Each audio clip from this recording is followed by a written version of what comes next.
When in your lifetime has there been a general election called in the middle of potentially a constitutional and economic crisis in this country? Not in my lifetime. Sainsbury's have talked about a 10-day window after which we may be short of food. Oh, my God. Sainsbury's? Oh, well, that's it then. Thank God you told me that.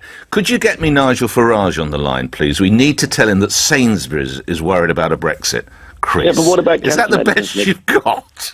I worked in pharmaceuticals for 10 years, and we had the Director General of the British Pharmaceutical Association on the beginning of this year saying that all the necessary drugs have been stockpiled, and if necessary there will be an airlift, because guess what? Right. Europe want our drugs as much as we need theirs. Great. Airlifting drugs into hospital, that's fantastic, isn't it? What a state of affairs. What a state of affairs. Why don't you let me speak? If needed, because they need our drugs, because Britain is almost a world leader in certain medications, so they need our drugs too.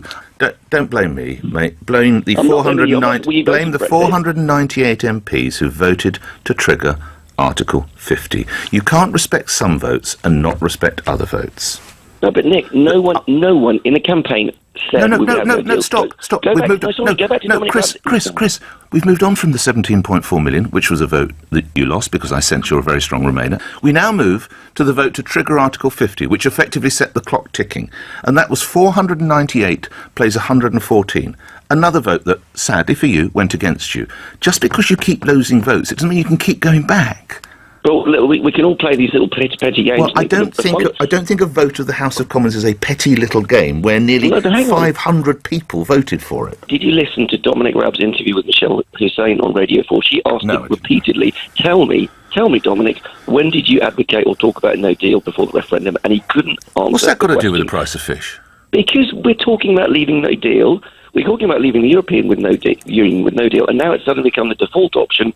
But it was always that. But it was when, and I don't know how your MP voted. I'm sorry, I don't know. But when 498 of them voted to trigger Article 50, that's what they set in chain. But if we made a massive mistake, we need to correct it. No. You that's your view. They made a massive mistake.